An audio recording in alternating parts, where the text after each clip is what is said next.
The following is a Comfortably Zoned Radio Network production. We are back. Bronx Roots. David Hubler. Michael Preminger. Ralph Tycho. Sunday mornings, my favorite time. How are you guys? I'm okay. Me too. Good. Yeah. Good. That's nice.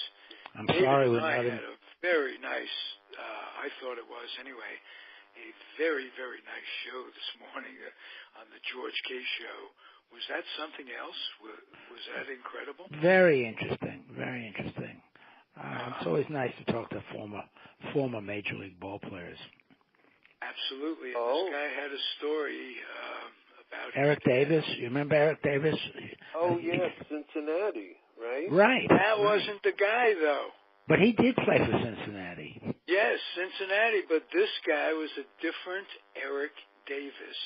He was Eric Anthony. He played for a bunch of major league teams, and he comes to find out through a DNA test of some sort. I sent away for one of those. That was my birthday. They're going to find out that I'm a Nigerian prince, something like that. You too? Imagine being really surprised, and that would be a surprise. But he comes to find out after Willie Davis, the former Major League player, passes away, he comes to find out through a DNA test that was his dad. Willie Davis of the Dodgers? Yeah. Willie Davis of the Dodgers, right? The late Willie Davis. And this guy tells the story on the air. It was one of the most fascinating things I'd ever heard, because he had lost touch with his dad when he was about 4 years old, goes on to play in the major leagues, and has an incredible connect, if you will, with his dad's career. A lot of the same teammates were instrumental in this guy's life and what have you, and comes to find out, he talks about it. I don't want to ruin it. If you check out the Comfortably Zoned Radio Network, that show will be posted sometime this week. And because I was going to say, so what's his name? I think it's Eric Anthony, and I think we have Steve Nadel joining us. Am I correct? That is correct. Okay, we got the technology down. I'd like to introduce you to the regulars of Bronx Roots. Steve, you qualified because you're a Bronxite yourself, and you're my Facebook friend, and you're one of the most interesting guys. You'll fit right in for a show. I'd like to introduce you to Michael Preminger and David Hubler. Hi, Michael. Hi, David. I thought you signed off already after that. Well, I was thinking about it. I have my wife here, and she's a lifelong Bronxite also, and we'd like to meet her. Are you on the extension? Well, actually, we couldn't get through on our regular phone. They kept saying all circuits are busy. So we went through the cell phone, and now we're sharing. Oh, okay. Well, sharing is good. Very nice to meet you both, and welcome to Comfortably Zoned Radio Network, Bronx Roots. And we'll start with what part of the Bronx you're from. You guys know it. David and Michael know the Bronx more than I do, as I told Steve that my grandparents were from the Bronx. And when I was between 1 and 5, they basically had me. But I didn't know where I was, what I was doing. For the most part, my memories, David knows Harrisfield. I don't know if you guys know. By 5, I was riding the subway by myself. Where were you? What are you, 1 and 5? You didn't know where you were. I didn't even have to pay. I snuck under the turnstile. I was small. But I remember when the subway, when the platform and the train seemed to be much more separated. There seemed to be a big step involved.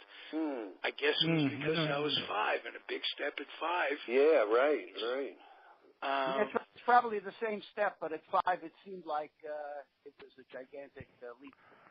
Exactly. And if I'm not mistaken, it was a nickel to get on the subway. That goes way back. I'm sure you were paying 15 cents. In my teen years, it was 15 cents, but early years, at my age 5 in 1951, I venture to say it was probably a nickel. Well, at age 5, my mother was pushing me under the turnstile. Just keep moving, and then I didn't pay at all. Well, since you were born in 1946, which is 9 years younger than me, I don't remember the nickel. I remember the 15. Yeah, 9 years older. I'm 9 years younger.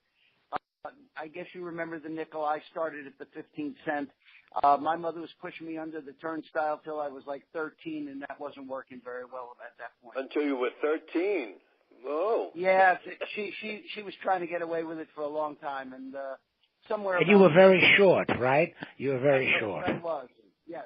But very tall. You could just step right over. Yeah, well, no, that wasn't. No, we'll go with the short one at this point. Oh, okay.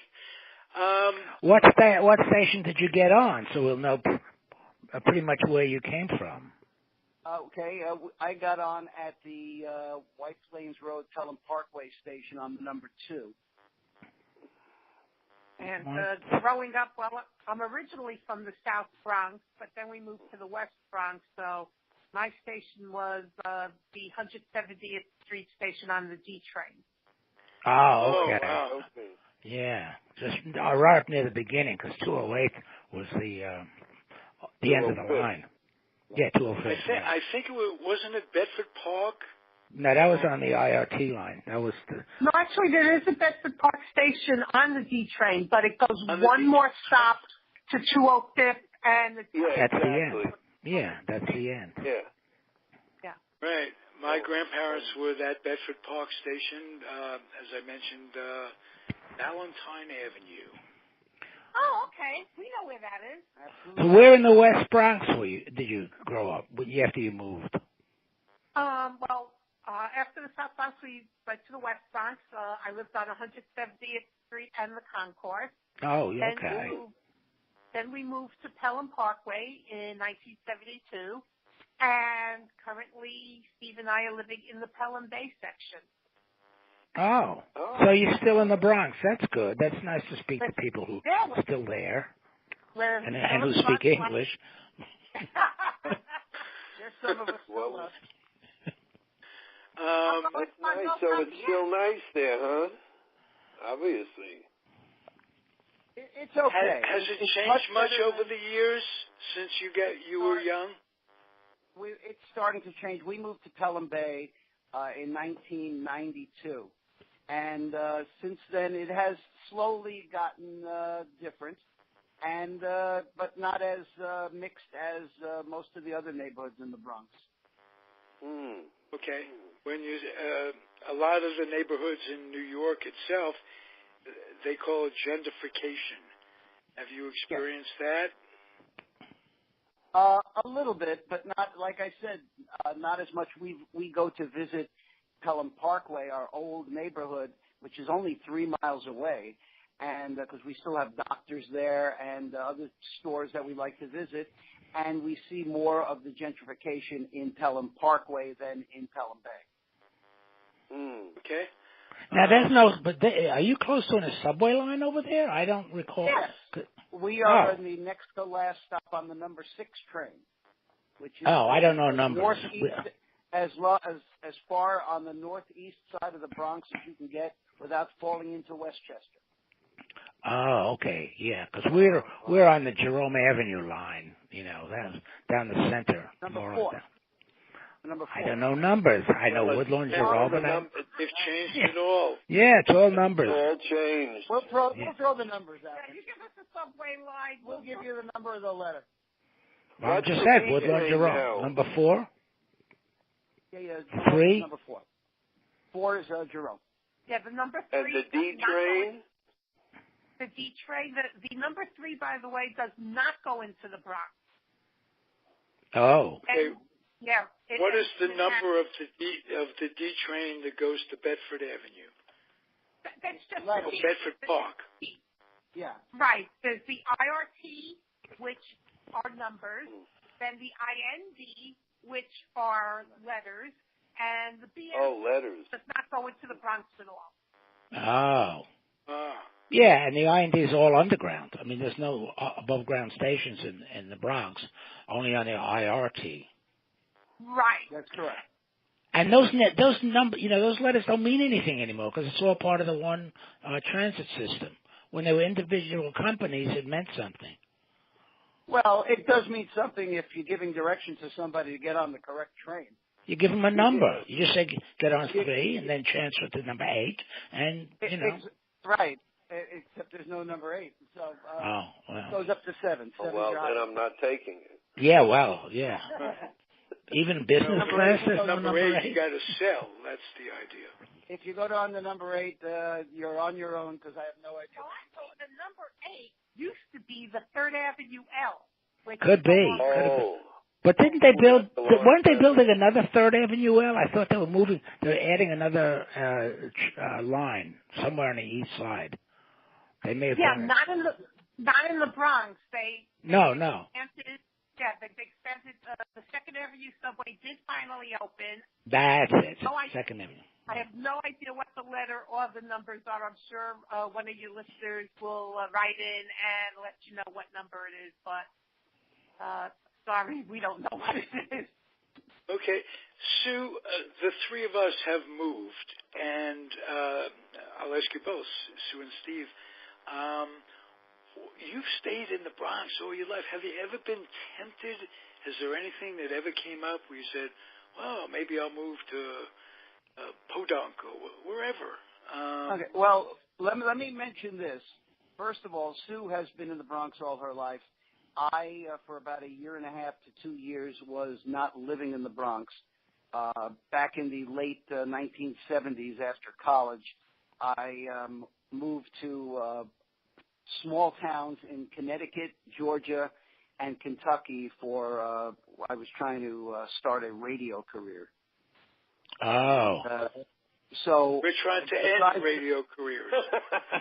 Yes, so that's what we're doing Very now. good. We're seeing if we can do that. But very funny. Besides that, thank you, Michael. Besides that, I've been in the Bronx all my life also. Now, as far as wanting to move, I'll tell your listeners, as long as you don't give our last name at this point. Oh, you did? Okay, well, then I'll tell you anyway. We are planning on moving to Florida in the end of 1990. Of course, of course. Yeah, I think it's the law. I don't know. Yeah, eventually. Florida is where Cubans go to live and Jews go to die. That's what it is. Old people and their parents. Yeah, exactly. That's the great joke. It's funny you mentioned that because actually our parents lived in the Bronx until they passed. They didn't move to Florida. Huh? No, my mother is the quintessential New Yorker, grew up on the Lower East Side, and never, married my dad and lived in the Bronx for the rest of their lives. My Uncle Boris was that way. And he even think about going across the bridge to New Jersey. He said, what are you, a jerk? There's sticks. Hey. You're out in the sticks. You want to live out in the sticks? No, there was a big aversion to leaving wherever you were from. And I think our generation was probably the first to have the pioneer spirit, if you will. Well, like in our parents' generation, I know my mom, like I said, quintessential New Yorker, never learned how to drive. So she never would have wanted to live anywhere else but New York City because, we have a great mass transit system.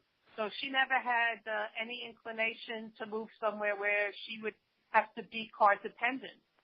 And my dad really didn't start driving. I was in 8th grade before he had his first car. So same with my dad, was a big fan of mass transit also. Well, my mother never learned to drive either. And my mother also. But we always had a car, and it was standard seating arrangements with my father driving.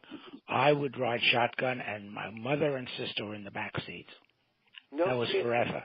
That was forever. Never changed. Well, with our arrangement, Sue has followed in the footsteps of her mother and my mother. She's never learned to drive. Well, I take that back. She has a license, but she doesn't drive. And everyone is much happier that way. I'm still trying to figure out how she passed the test, to be honest with you. So even if we move down to Florida, it'll still be a one-driver situation, which is why even going down there, we're trying to find places where she could walk to shopping malls. Well, what do you do about alternate side of the street parking? Because that's one reason that drove me out of the Bronx. Well, I'm glad you brought that up.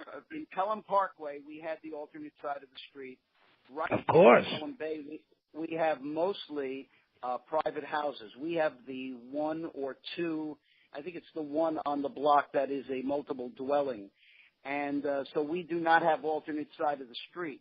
But we do have a lot of open garages that you can't park in front of.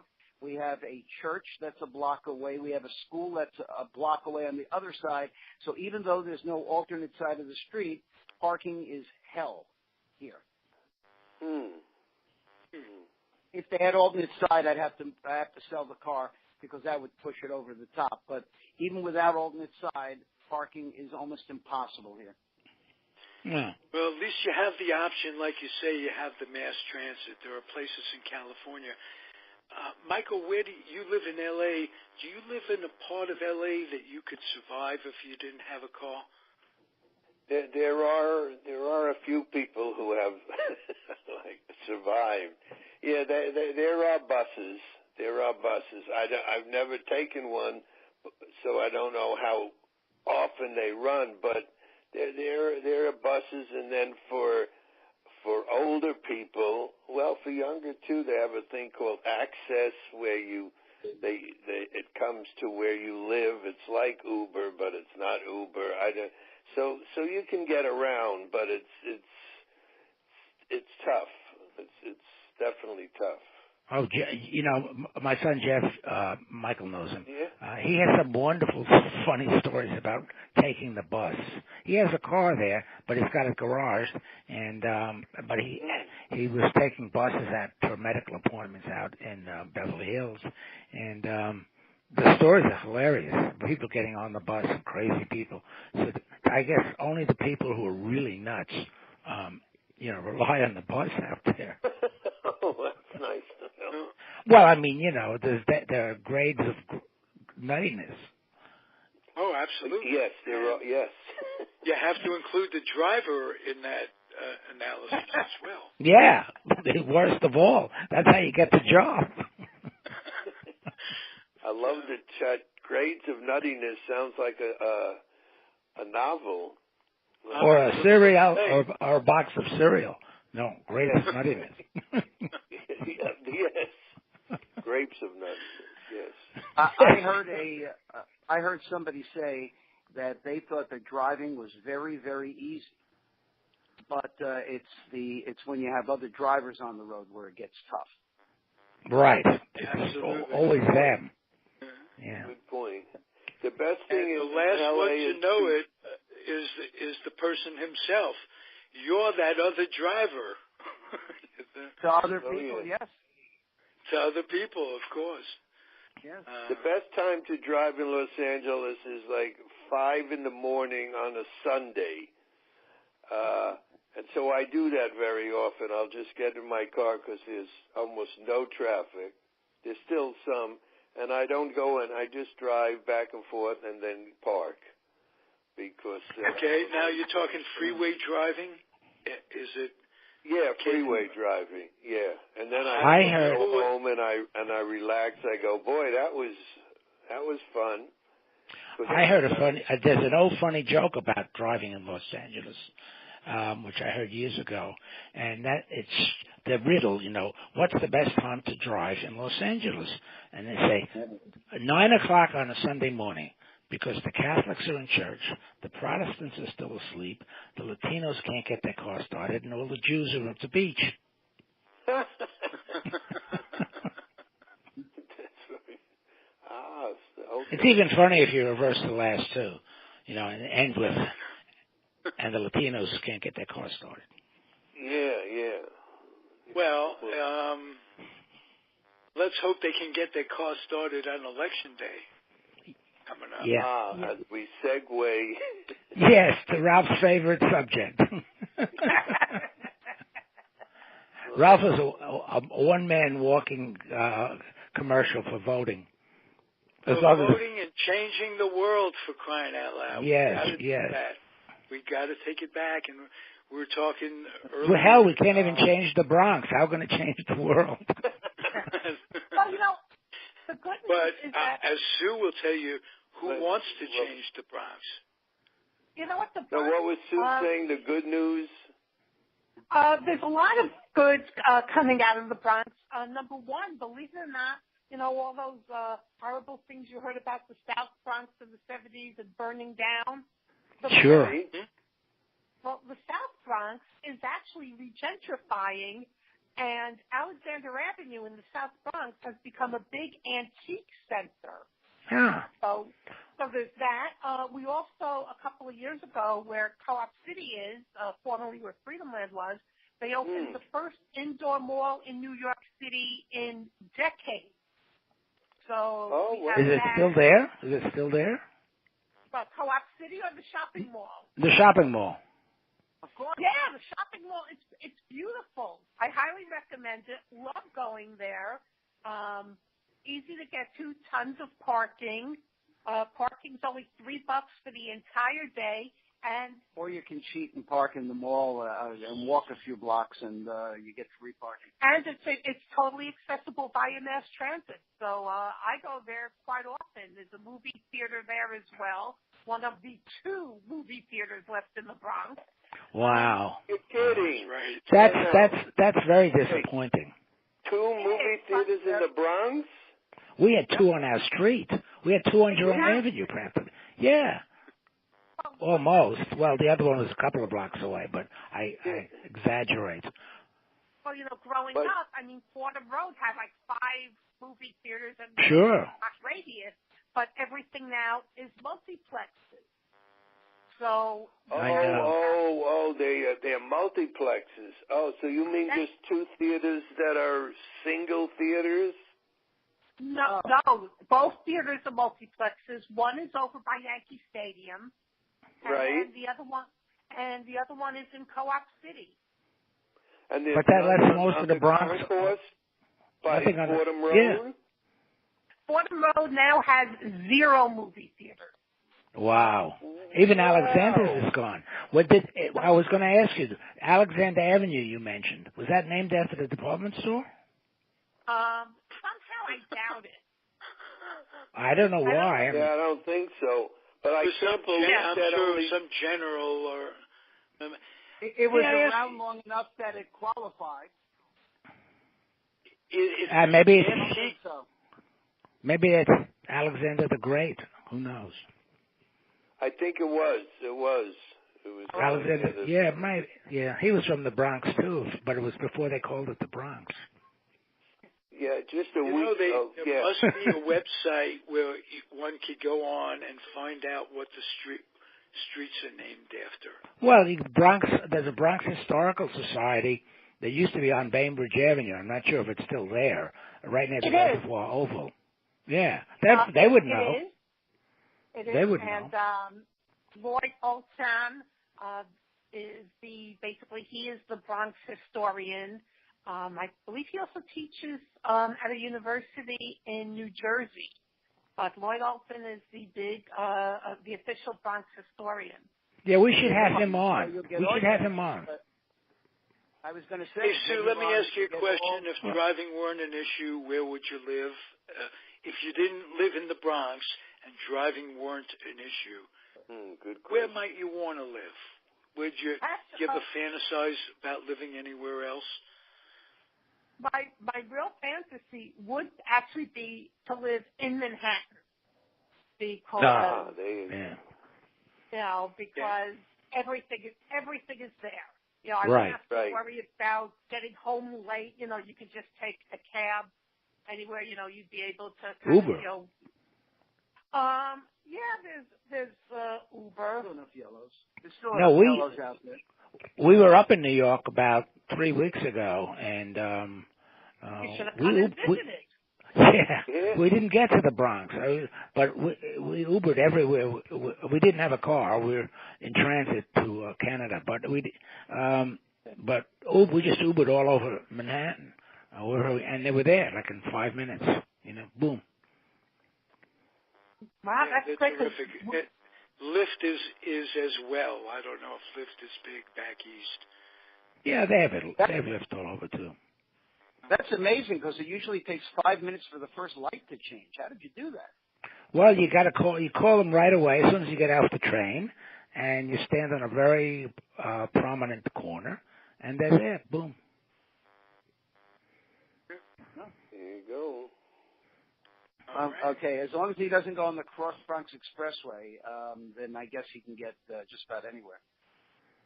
Okay, Steve, let me ask you, you lived in a few places, Kentucky, I think.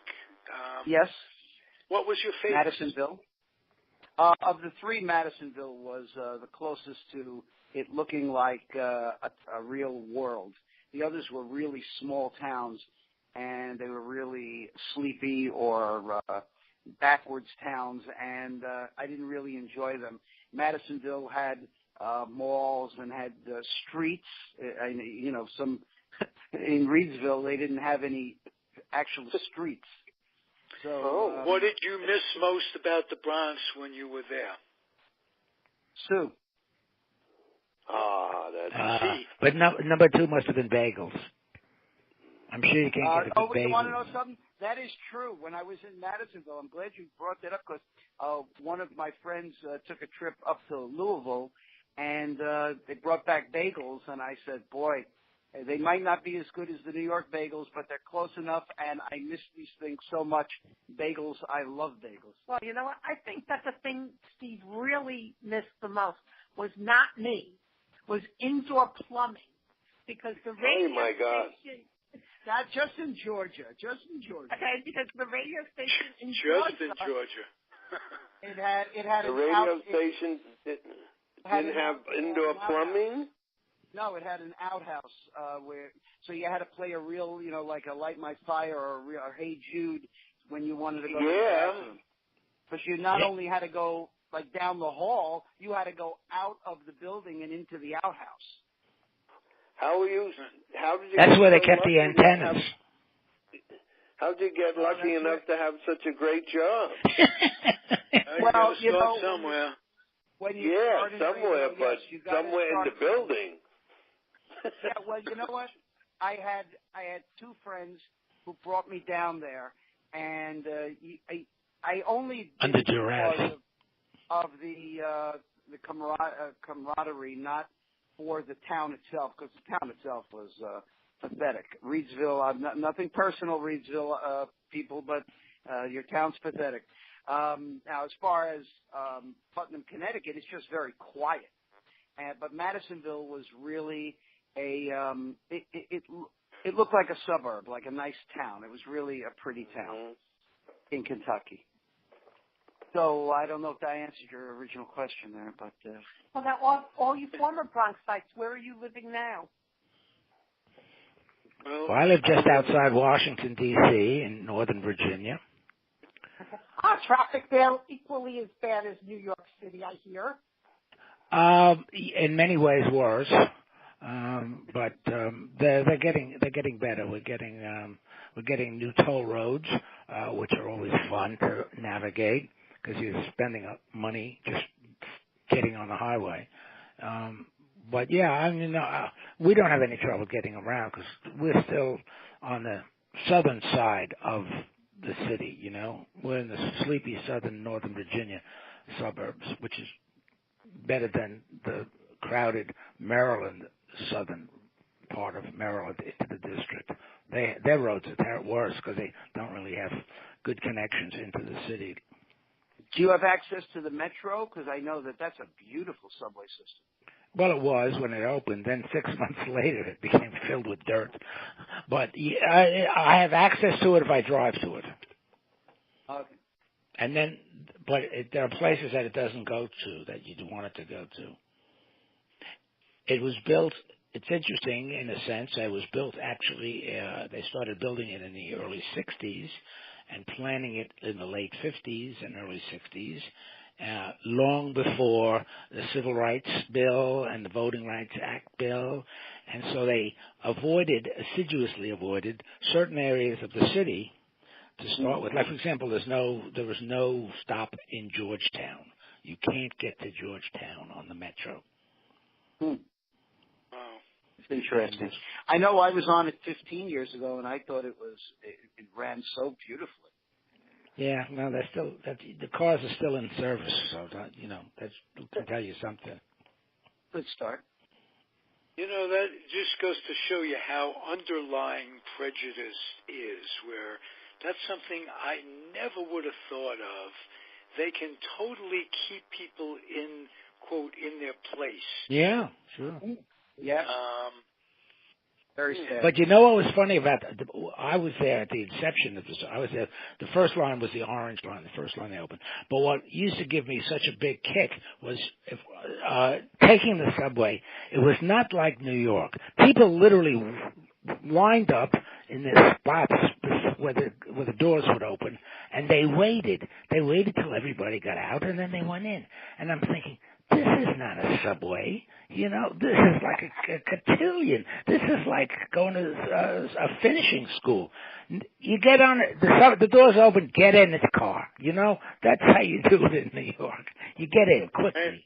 Because you don't want the doors to close up. If you ever get a seat, you have a block party. Yeah, well. Exactly. Now they're building them without seats, so everybody has to stand. They get more people in them that way. Oh, really? Yeah. Yeah, I've seen subways like that, yeah. Not in New Where York, is that? Well, the cars are getting the new cars that are coming online have fewer and fewer seats. Real? Oh. Yeah. Yeah, they have more straps, hanging straps and poles. And then they have a few seats. They have to have seats for the handicapped. Yeah, they do. That's what I was just going to say. You have to have a certain number of seats. But for the aged and the handicapped, but no one, only once, and this really angered me. A woman actually said, "Oh, here, would you like to sit down, sir?" What do you think I am, crippled? Hey, well, how about the first time when somebody asked you, and this took me aback, when somebody said, "Oh, you're going to take senior citizen discount?" And I was like, "Wow, I didn't think you would ask me. I thought I would always have to say, oh, and I have the senior citizen discount." But, when somebody says it to you first, you're like, well, do I look Yes, right. That same thing happened to me when I went to the movie, and I gave X amount of money for a ticket, and I got change. I said, "Is this a mistake?" And they said, "No, it's the senior discount." I went, "Oh my God." So it comes I cried throughout the whole movie, but I was okay. But that was when you were still in Clinton, wasn't it? Yes, I looked old when I was young. These two gentlemen went to Clinton. Where did you go to high school, Steve? I'll start with you, Steve. We went to the same place, Christopher Columbus High School. Ah. Oh, okay. And how about Sue? Also, Christopher Columbus High School. Oh, okay. And that's where you met, I assume? No. I have to tell you, I knew you were going to get to this part. We lived across the street from each other on Wallace Avenue in Pelham Parkway. We lived there for 4 years before I met Sue at Queens College, where we went to, obviously we were both went to college, at the radio station. And he only wanted to go out with me because I was geographically desirable, meaning that at the time Steve didn't own a car, and I lived right across the street. So I was geographically desirable.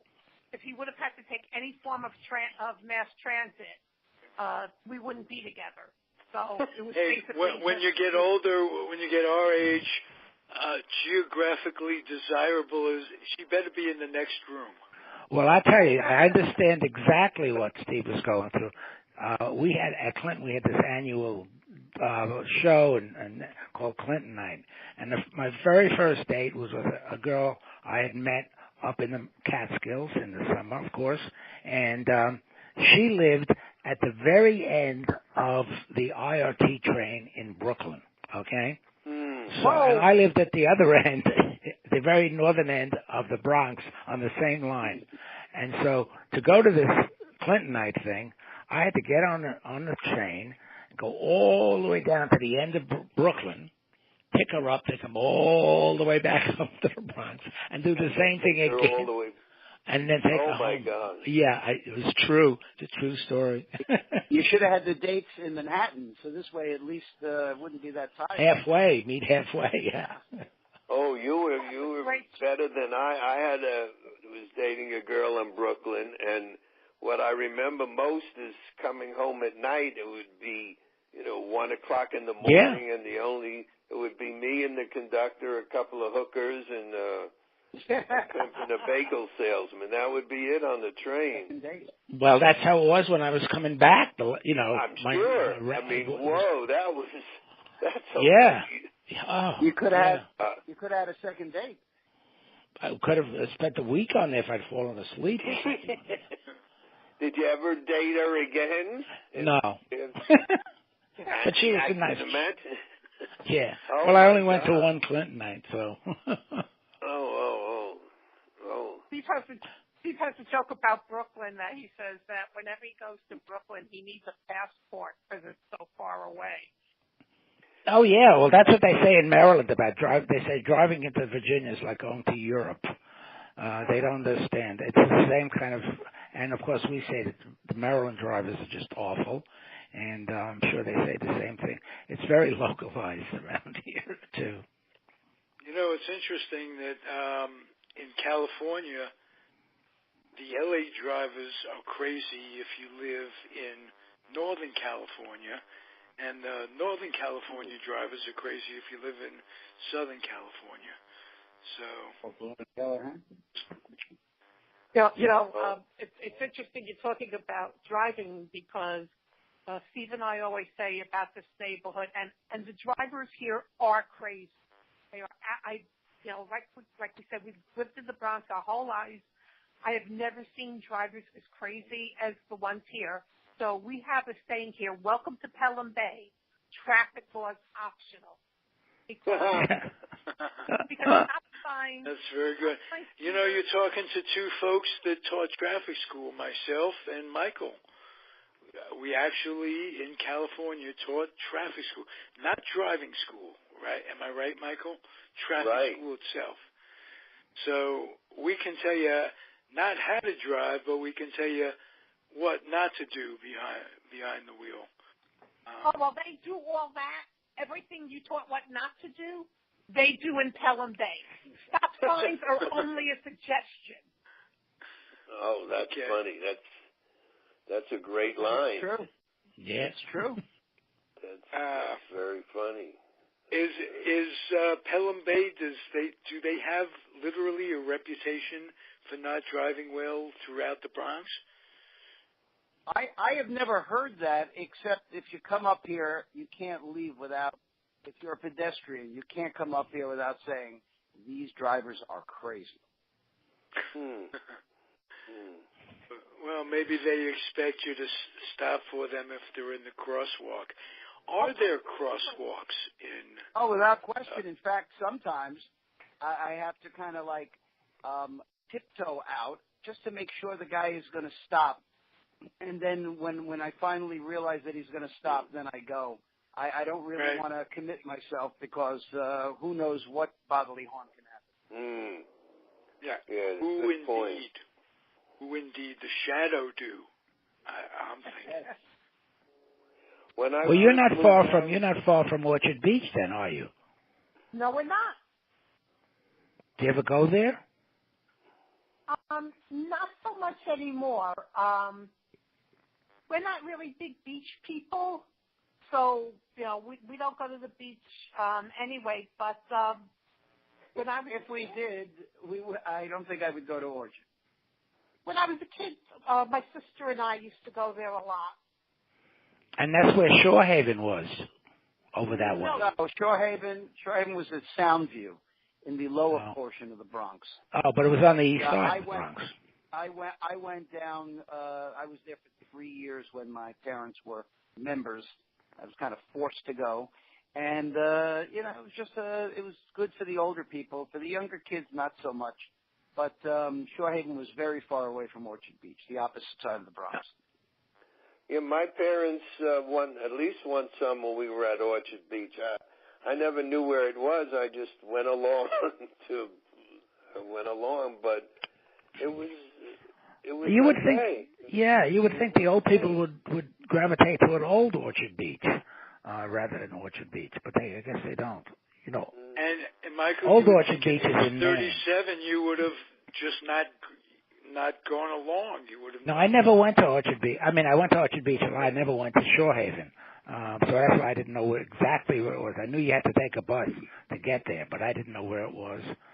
Just like I never went to Freedom Land. I missed my chance, I guess. It was I have to tell you, I loved 2 weekends. I loved Freedom Land. It was really, really nice. All the rides were themed. Like there was the San Francisco earthquake, and then you go in the roller coaster or the fun house, and it would rumble when we get to certain points. It was really a wonderful, wonderful place. And if you can indulge me, I have a whole story about Freedom Land. They had an outdoor concert area, and they'd have different guests every week. So one week they had Paul Anka at Freedom Land. And we got there pretty early, me and my father and my family. And my father was a character, by the way, so I have to give you that beforehand so you'll understand the context of the story. But we got there pretty early, and we were pretty close to the stage. And Paul starts singing this song. I don't know how many of you are familiar with it. It's called My Hometown. Does anybody remember that song by Paul Anka? No. In the song, he goes, I, I, I, I, I, I, I, I, I, I, I, I. So we get. You sure that wasn't written by Cole Porter? The lyrics are so wonderful. I don't know who wrote it. I just know who sang it. It was Paul Anka. He had a big hit with it in 1962. But so listen to this. So he's singing the song, and my father, being the character that he is, when he gets to the I part, my father starts singing. Oi, oi, oi, oi, oi, oi, oi, oi, oi, oi. But wait a minute.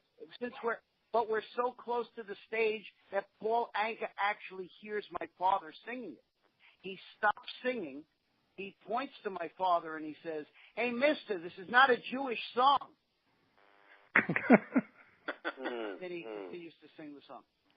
So that is my number one memory of Freedom Land, even though I have quite a number of them, because I mean, it was so close. We would drive there like at least once a month. I love that place. I never was there. No. Was there, no, never.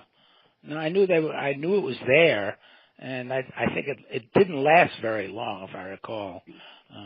That's where they put Co-op City on top of it.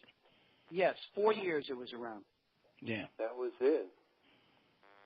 Yep. That's interesting. Hey, what good memories, gentlemen, and Sue. Certainly not a gentleman. We loved having your voice, and well, thank you for having us. Yeah, we're going to sign off, and yeah, and listen, if you want to go to the movies, we have a lot of theaters out here. So if you And there's parking. There's free parking. And there's parking if you just want to take a movie and then go back to Pelham Bay. Wow, can we live in the theater? It'd be much easier this way. Well, I'll talk to some people. Sure. Why not? Yeah.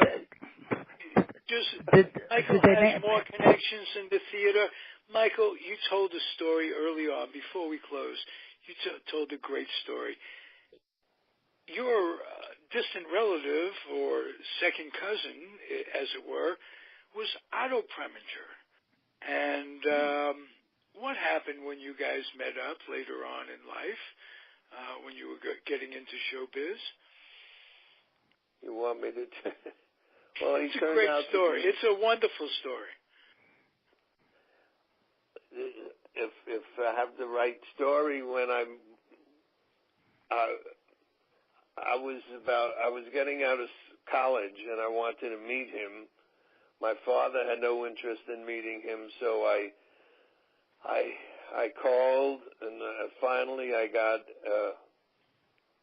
an appointment. There's two parts of the story, and so I got up to his office, and he was sitting behind a big desk with a copy of Variety, the show business paper, in front of him. And I said hello, and I heard a voice say, "I don't believe in relatives." And that was the end of that. Wow. Then you mean, ouch. I think, yeah, ouch was right. Then a few years later, I said, I'm going to try again. And I called, and they immediately gave me an appointment. So I went up to see him. He had an office at 711 Fifth Avenue in Manhattan, obviously. And I went up to see him, and he's sitting behind the desk again. And on either side of the desk there were two men, one on each side of the desk. And he said, "These are my lawyers, and we're suing you for using his name to get into the boat show." And I said, "What are you talking about?" He says, "Boat show." I said, I live in the Bronx in an apartment. Why do I want to see a boat? What am I going to do with a boat? And then he said, and your big mistake is you bought a car in Pennsylvania. I said, well, that would have been very silly of me because I don't drive. But he wanted to assume somebody had bought a car and used my name. And I said, I don't have the money. I don't have. And then a few days later, the FBI arrived at my parents' apartment, and so they had me sign a piece of paper and realized that was not me who had bought a car in Pennsylvania. So that's one of my big connections to the movie business. So if you come, but I remember your great story. You said, "But I'm a second cousin, once removed." And he says, "Now you're twice removed." No. That was Michael said that. Michael said that. I said I'm a cousin 3 times removed. I've been up to his office, and it was 3 times removed. That was the line. That was the line. Great line. Thank you, guys. Thank you, Sue and Stephen. Well, you're quite welcome. Thanks for having us. Nice to meet you guys. Yes, a pleasure. Okay. Come back again and visit with us. Tell us how the Bronx is holding up, because I'll tell you what, we miss it, and our talking about it on Sundays really is cathartic for us, and I'm glad to share your experiences. And thank you. That's good. We'll keep you up to date. And bring the bagels next time. Yes, thank you, David. Oh, absolutely. Please. All right. And to say nothing of the pizza. You got it. Okay. I'll go for the pizza and the bagels. Good thank stuff. you for listening, everybody.